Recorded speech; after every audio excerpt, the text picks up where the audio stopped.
Hello, chill lang muna guys. Grabing pagod natin kahapon. So nangyari kasi talagang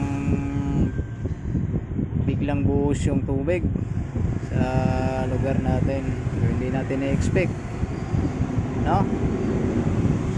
So grabing puyat, pagod kasi binabantayan natin yung pagtaas ng level ng tubig. So mababa pa lang talaga siya. Napakatindi ng bilis ng taas kasi hanggang paa pa lang siya. So ilang minuto lang bebewang na, no? So next year ganyan din nangyari dito. So binago na yung ano ng tulay, yung elevation ng tulay, pero hindi pa rin talaga siya kinaya kasi gawa ng impact ng tubig. Galing siya ng Cavite. So mahirap naman pigilin ng baha lalo na umaga ng sitwasyon, maulan to guys. So wala nang totally bagyo.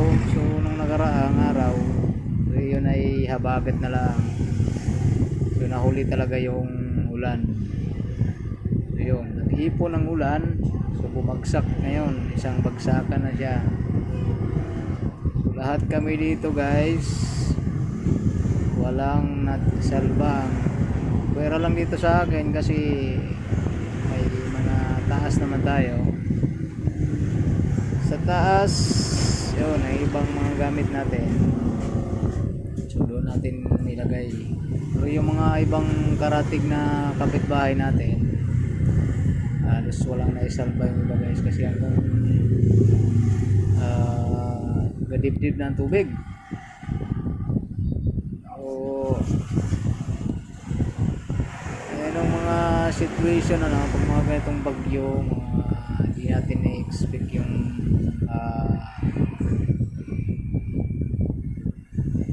taas ng tubig. So yung biglaan, yung alam mong hindi mo na alam yung gagawin mo, anong unahin mo. Ako nga hindi ko alam kung anong unahin ko that time kasi talagang ayun na, nandun na yung tubig pumasok na So ginawa ko na lang, pinaakyat ko na lang itong gina ko. So ko na lang dito sa baba.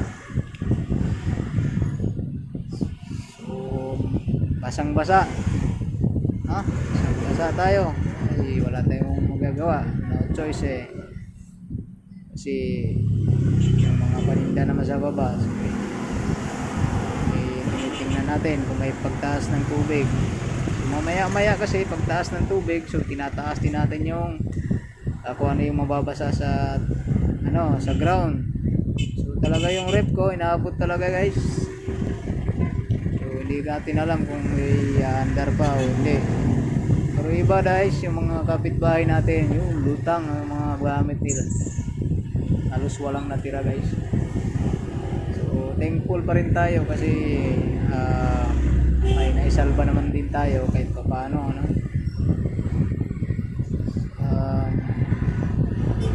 sa mga ganong situation lang talaga, hindi na pag ready yung ganong laki ng tubig. Actually galing pa ako nung nakarang araw na bago siya nagtaas ng tubig, nagdaan pa muna ako ng 7-Eleven. Nung pagbalik ko, masaglit lang ng taas na ng level ng tubig. Sabi ko ay takbo na kasi hindi na gaya.